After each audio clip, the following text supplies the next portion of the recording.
les dossiers. On aura et les victimes. Et les C'est victimes. sûr, oui, Les c'est victimes sûr. seront là. Moi, je suis victime de l'ARS parce que Voilà. mon docteur, Brigitte Baudin, officier à l'Office de la santé, a été suspendu. Ouais. Si j'ai un problème de santé, c'est qui le responsable là? Pourquoi je ne peux pas aller voir mon médecin? Parce qu'il y a un directeur de l'ARS nommé par l'État qui n'est absolument pas médecin, En plus. et qui a décidé que cette dame, sous la pression, parce que lui, il l'a suspendu sous la pression de l'ordre des médecins, qui a fait passer l'information parce ils avaient reçu un coup de téléphone d'un urgentiste de l'hôpital de Chambéry ou de je ne sais pas où. Faut quand même comprendre qu'il y a une suite logique dans tout ça, il y a une hiérarchie. Donc nous, on va faire effectivement des procès par contumace pour démontrer là où nous en sommes. Et d'ailleurs, pourquoi vous êtes là? Pourquoi on a de plus en plus de monde? Parce qu'on est en crise. On fait la démonstration, aujourd'hui, la crise du Covid, on peut la remercier, entre guillemets, on fait la démonstration de la corruption généralisée des gouvernements. Elle a été bénéfique. Bien sûr. Mais c'est une course contre la montre. Parce qu'en attendant, il y a de plus en plus de vaccinés. Mais c'est ça qui m'inquiète, moi. Parce que nous, En tant que médecin, c'est ça qui m'inquiète. on essaye de se dépêcher, on essaye de faire passer l'information. Notre problème, c'est que c'est pas notre cœur de sujet. Notre cœur de sujet, c'est de rendre tout le monde souverain. Mais si la population, elle a disparu et qu'elle est morte... Ben voilà, c'est ça. Hein? Ça sera plus facile. Il y en aura Il y en aura moins. Il y aura plein de On va ne vous rester à inquiétez les pas. Il restera les 3% de conspirationnistes qui auront résisté. J'ai une question. Enfin, j'entends là qu'il y a à la fois une pression de l'intérieur, ce qui est de l'architecture de l'intérieur qui va pousser pour créer de la pression. À la fois, vous avez fait une pression internationale en allant sur le numéro 3. Mais le numéro 3, c'est comme la pierre angulaire. Oui.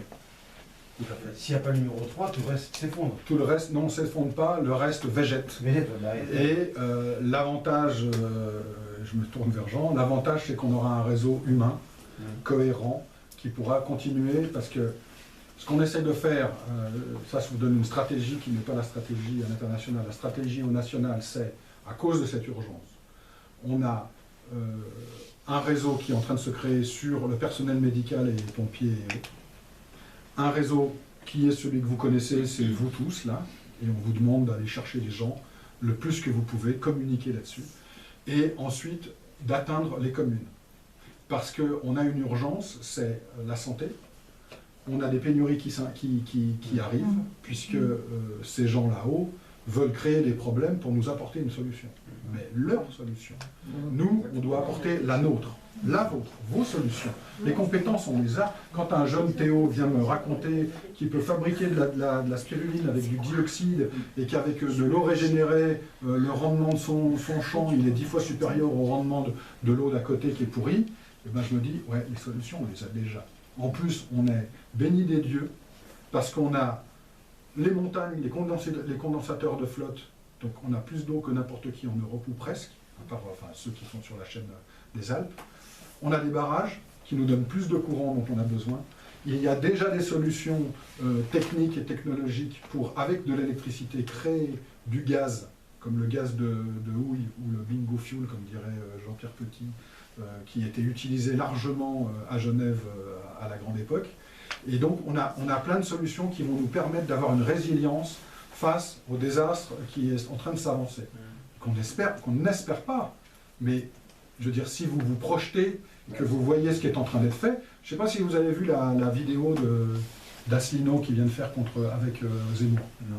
Asselineau fait la démonstration, parce qu'on peut lui reconnaître ça, son talent de pédagogue et sa compétence à voir à long terme, c'est qu'il fait la démonstration, il dit « Monsieur Zemmour, vous ne faites que diviser, votre proposition c'est la guerre civile ». Et c'est vrai.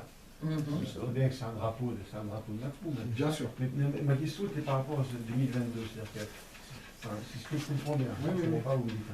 C'est la pierre angulaire, en fait, qui va permettre à ce que tout ça se mette en place, d'accord. J'ai bien compris que, en fait, c'est pas l'ONU, parce que l'ONU, c'est partie du nouvel ordre mondial français, donc c'est issu de ce Conseil national français qui sera là-bas, mais qui à ce moment-là, va pouvoir valider, donner la légitimité officielle du gouvernement?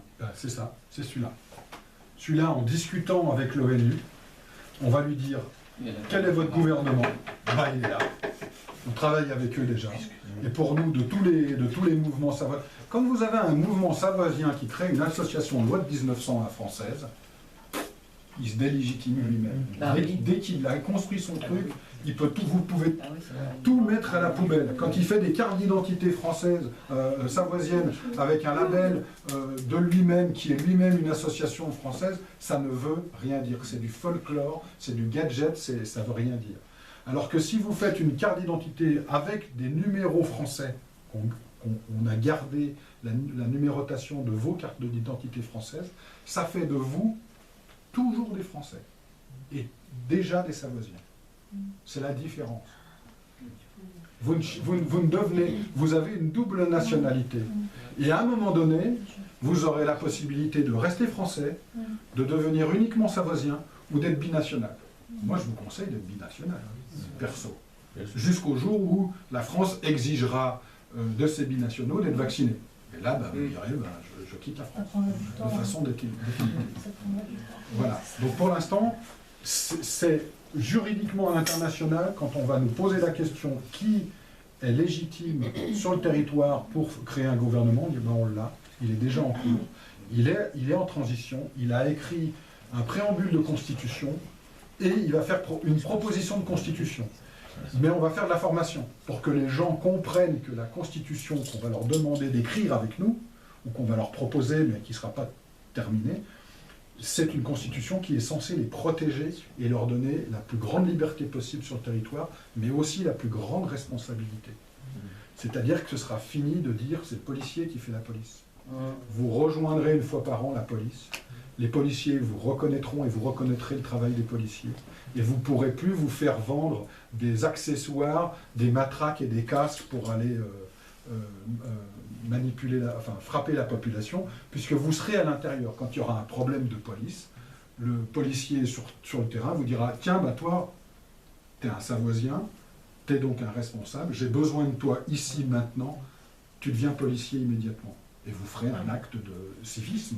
Alors, à ce titre-là, par exemple, la loi Sard, pour reprendre l'histoire des policiers. C'est que la loi Sard, c'est la loi qu'on va reprendre, en partie évidemment, c'est une loi qui était jusqu'en 1859, 1860, avant le traité d'annexion. C'est évident qu'on ne va pas reprendre exactement, on est quand même 150 ans, soit 70 ans plus tard.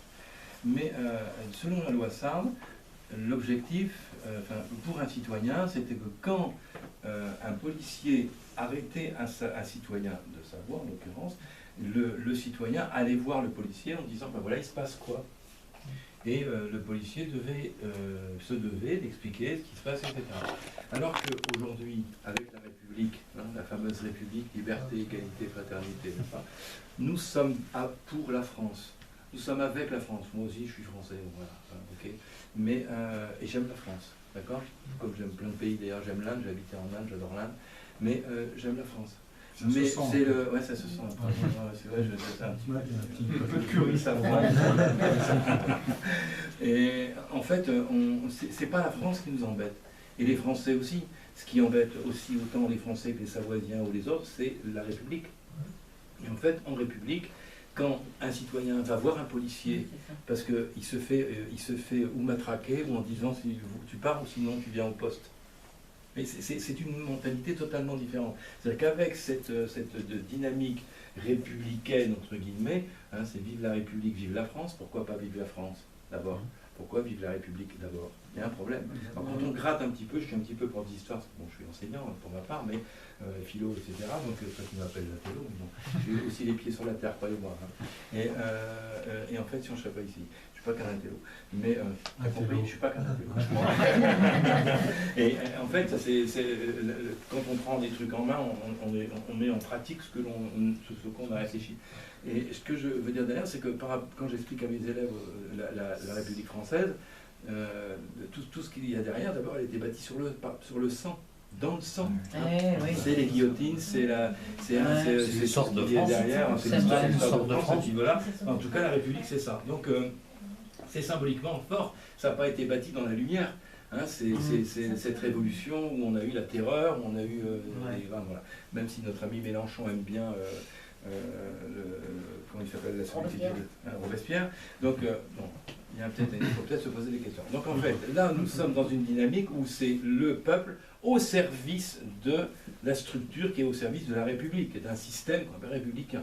Hein, vous savez, liberté, égalité, fraternité, il y a un mot en trop. Hein. On est d'accord pour la liberté, bien qu'il faut quand même regarder un petit peu ce que ça veut dire que la liberté. La définition n'est pas évidente. La fraternité, peut-être pas.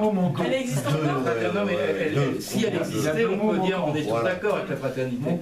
Mais l'égalité, c'est l'égalitarisme. Et l'égalitarisme donne en fait la normalisation et la normose qu'on a aujourd'hui.